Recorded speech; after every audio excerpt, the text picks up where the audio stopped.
ఆకాశవాణి విజయవాడ కేంద్రం. సూక్తి సుధ వింటారు. సమర్పణ శ్రీ గోవర్ధనం వెంకట రంగనాథ్. అంతర్జాతీయ ఉపాధ్యాయ దినోత్సవం. గురుర్బ్రహ్మ గురుర్విష్ణు గురుర్దేవో మహేశ్వరః గురు సాక్షాత్ పరబ్రహ్మ తస్మై శ్రీ గురవే నమః. అనాదిగా భారతదేశంలో గురువును దైవంగా భావించడం సంప్రదాయం. గురువే బ్రహ్మ, గురువే విష్ణువు, గురువే శివుడు.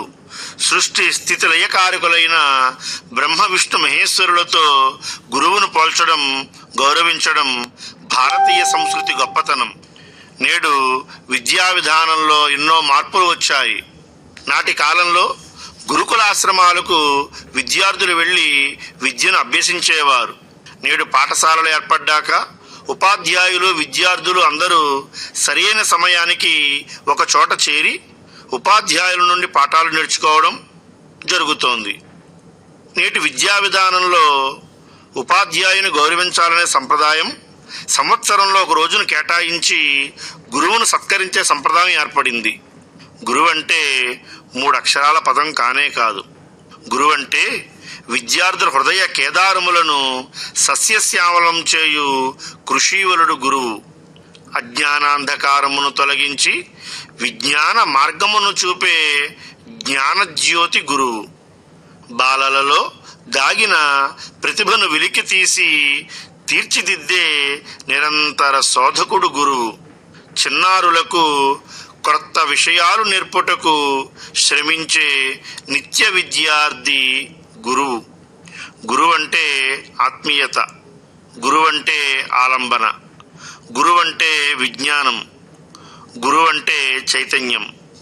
అట్టి గురువులను సత్కరించాలనే సదుద్దేశంతో ఐక్యరాజ్య సమితి విద్యా విజ్ఞాన సాంస్కృతిక సంస్థ యునెస్కో 1994 నుండి అక్టోబర్ 5వ తేదీని అంతర్జాతీయోపాధ్యాయ దినోత్సవంగా ప్రకటించింది.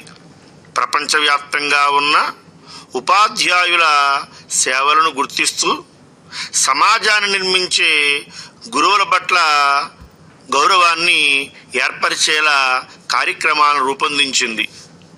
వారి వేతనాలు, సమస్యలు, బోధనా సమయం తదితర అంశాలపై చర్చలు జరిపి తీర్మానాలు చేశారు.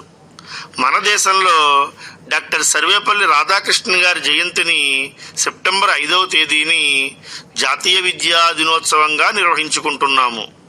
తేదీలు ఏమైనప్పటికీ విద్యారంగానికి మూలమైన ఉపాధ్యాయుని సత్కరించడం ముదావహం. ఆనాటి కాలంలో విద్యాబోధన ఉపాధ్యాయ కేంద్రీకృతంగా సాగేది. నేడు విద్యార్థి కేంద్రీకృతంగా సాగుతోంది. దానినే మనం చైల్డ్ సెంటర్డ్ ఎడ్యుకేషన్ అని అంటున్నాం. విద్యా విధానంలో ఎన్నో విప్లవాత్మకమైన మార్పులు వచ్చాయి. విద్యార్థులకు కావలసిన సమాచారాన్ని అందించడానికి గూగుల్, బింగ్ వంటి ఎన్నో సెర్చ్ ఇంజిన్లు ఉన్నప్పటికీ గురువు స్థానం గొప్పది. అత్యాధునిక విజ్ఞాన యుగంలో ఉన్నాం మనం.